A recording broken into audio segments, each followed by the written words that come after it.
अस्सलामुअलैकुम। तो वेलकम है आप लोगों का AM रात चैनल में। आज हम बात करने जा रहे हैं एक्सक्लूसिवली GF-17 थंडर ब्लॉक 3 के हवाले से। इस पर तफसील से एनालिसिस होगा आज, और वीडियो भी शायद थोड़ी सी लंबी हो सकती है, लेकिन वीडियो में आगे बढ़ने से पहले आप चैनल को सब्सक्राइब कर लें और हमारी वीडियोज़ को शेयर कीजिएगा।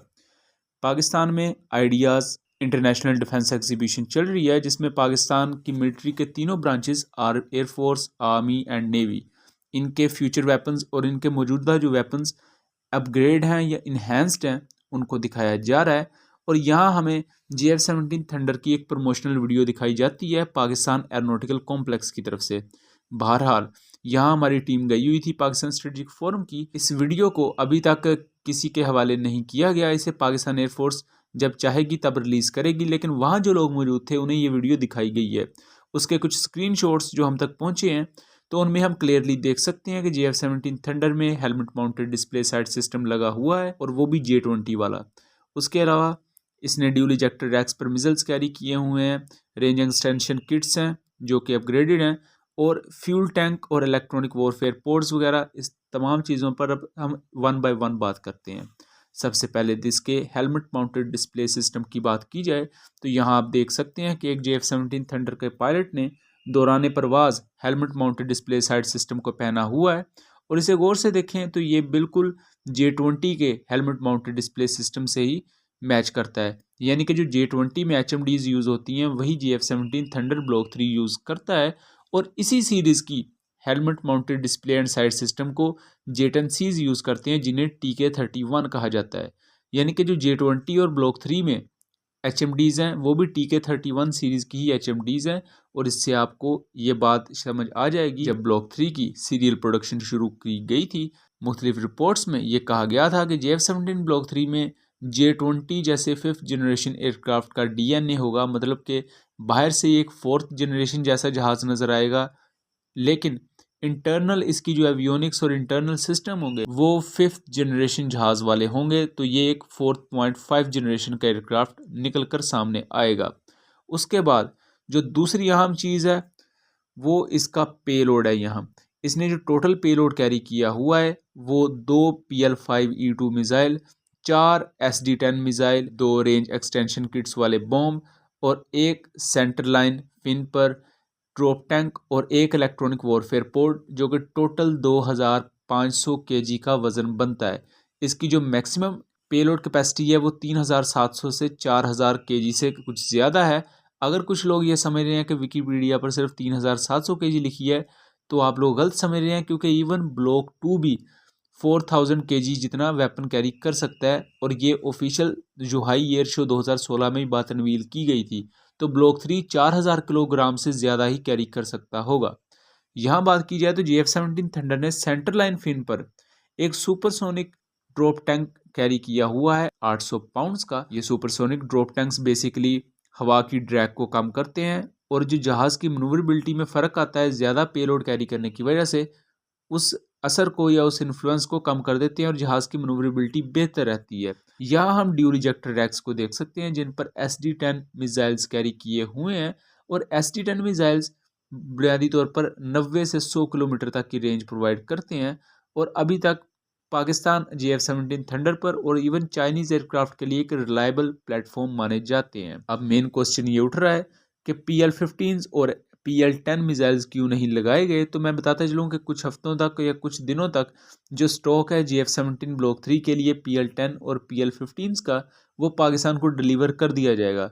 तो उसके बाद इन पर PL-15 और PL-10 ही आपको लगे हुए नज़र आएंगे।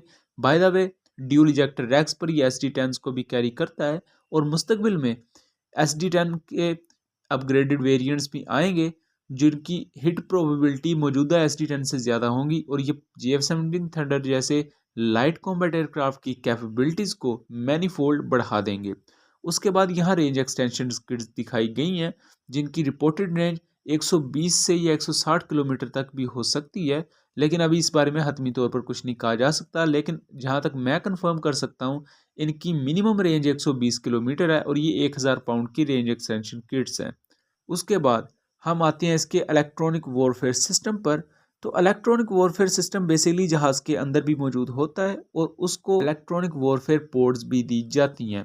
GF-17 थंडर में next generation missile approach warning system और रडार वार्निंग रिसीवर्स लगाए गए हैं। और इसके अलावा अगर आप टेल के इस हिस्से को देखें तो थोड़ा सा बाहर की तरफ उभरा हुआ है, जो कि ब्लॉक 2 और ब्लॉक 1 में नहीं है।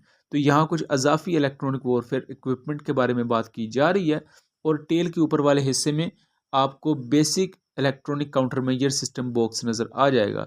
उसके अलावा GF-17 थंडर ने अपने चिन हार्ड पॉइंट पर एक KG-600 सेल्फ प्रोटेक्शन या इलेक्ट्रॉनिक वॉरफेयर पोर्ट कैरी की है।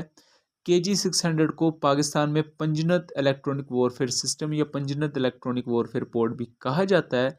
और ये GF-17 ब्लॉक 2 भी कैरी करते हैं। GF-17 ब्लॉक 3 पर देखा जाए तो ये बहुत बड़ी पोर्ट एक नज़र आ रही है। तो ये बेसिक एक वजह ये भी है कि अगर आप इसी पोर्ट को J-10C पर देखें तो आपको वहाँ छोटी नज़र आएगी, ये बहुत बड़ी पोर्ट नज़र नहीं आएगी।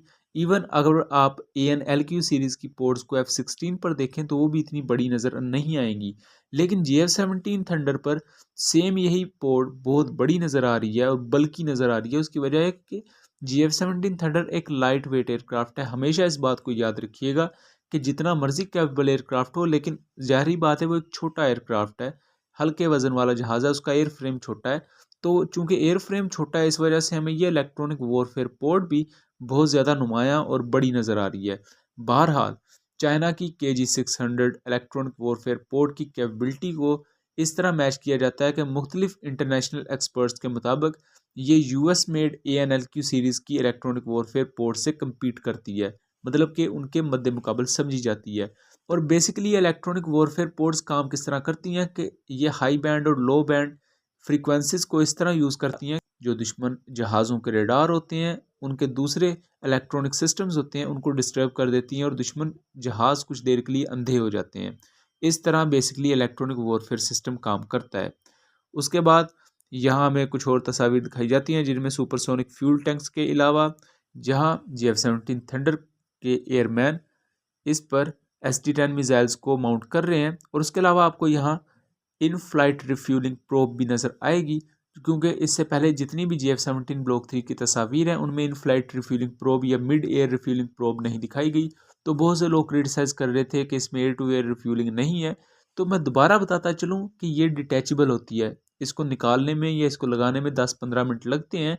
और पाकिस्तान एयरफोर्स इसे ज़्यादा यूज़ तो नहीं करती क्योंकि हमारा एरिया ही कुछ वैसा है, लेकिन कुछ मिशंस में जब इसकी ज़रूरत होती है तो जहाज़ पर लगा दिया जाता है। ये ब्लॉक 2 में भी मौजूद है, ब्लॉक 3 में भी है और GF-17 ब्रेवो में भी है। उसके बाद अगर इसके कॉकपिट की बात की जाए तो बहुत से लोग ये एक्सपेक्ट कर रहे थे कि इसमें 5th जनरेशन एयरक्राफ्ट की तरह सिंगल MFD होगी, लेकिन इसमें प्योर 3 स्मार्ट MFDs को यूज़ किया गया है। लेकिन ब्लॉक 1 और ब्लॉक 2 की निस्बत ये इन्हेंस्ड हैं। इनमें C++ लैंग्वेज के साथ साथ इस दफ़ा पहले से बेहतर नेक्स्ट जनरेशन ग्राफिक सॉफ्टवेयर्स को यूज़ किया गया है। उसके अलावा अगर आप इस छोटे से हिस्से को यहाँ एक MFD में देखें तो आपको 5th जनरेशन प्लेटफॉर्म की तरह एक स्केच नज़र आएगा जो कि इसकी नेक्स्ट जनरेशन ग्राफिक्स को जाहिर करता है। और उसके अलावा 3 MFDs की बात कर ली जाए तो इस वक्त के जो लीड 4th+ जनरेशन एयरक्राफ्ट हैं जिनमें F-16 block 70, Rafale aircraft, Su-35 aircraft, इन तमाम में भी 3 MFDs ही हैं बजाय के सिंगल MFD होने के। उसके साथ साथ J-10C में भी 3 MFDs ही यूज़ की जाती हैं। उसके बाद GF-17 थंडर की टेल पर मौजूद छोटे एक एयर इनलेट को देखा जाए तो ये इसके मुख्तलिफ सेंसर्स को, इसके इलेक्ट्रॉनिक काउंटर मेजर सूट को ठंडा रखने के लिए या उनके कूलिंग सिस्टम के तौर पर काम करता है। उसके अलावा अगर हम बात करें तो इनमें फ़िलहाल पहले बैच में RD-93 इंजन ही यूज़ किया गया है और RD-93 इंजन का स्मोक प्रॉब्लम ब्लॉक 2 में ही ख़त्म कर दिया गया था। अगर आप ब्लॉक 2 को भी उड़ता हुआ देखें तो वो स्मोक ट्रेल्स नहीं देता। ये एक बस इंडियन सोच है जो वो समझते हैं कि ब्लॉक 1 जैसे स्मोक ट्रेल देता था बाकी भी स्मोक ट्रेल देते हैं। बहरहाल RD-93 सफिशेंट पावर प्रोवाइड करता है, लेकिन आने वाले ब्लॉक में हमें अपग्रेडेड इंजन देखने को मिलेगा जो कि या तो RD-93MA होगा या मोस्ट प्रोबेबली चाइना का WS-13E इंजन होगा। और इस वक्त अज़रबैजान का एक हाई लेवल डेलीगेशन आइडियाज़ में मौजूद है और रिपोर्टडली उनकी स्पेशल एक मुलाकात भी हुई है PSC कामरा के लोगों से और वो GF-17 थंडर ब्लॉक 3 लेने में दिलचस्पी का इजहार किया है उन्होंने। इस पर तफसील से अलहदा मैं वीडियो बनाऊँगा। और उसके अलावा GF-17 थंडर ब्लॉक 3 की अहमियत का इस बात से आप अंदाज़ा लगा लें, अभी तक ये जहाज़ इंडक्ट नहीं हुआ, लेकिन इसे लेने के लिए अर्जेंटीना भी लाइन में है और अज़रबैजान और उसके अलावा बहुत से दूसरी कंट्रीज़ भी हैं।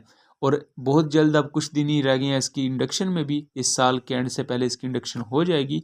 सो इस वक्त मौजूद लाइट कॉम्बैट एयरक्राफ्ट की कैटेगरीज में देखा जाए तो GF-17 थंडर ब्लॉक 3 लीड करता है, जो कि कम कीमत होने के बावजूद आपको 5th जनरेशन प्लेटफॉर्म जैसी कैपेबिलिटीज़ भी एक हद तक प्रोवाइड करता है।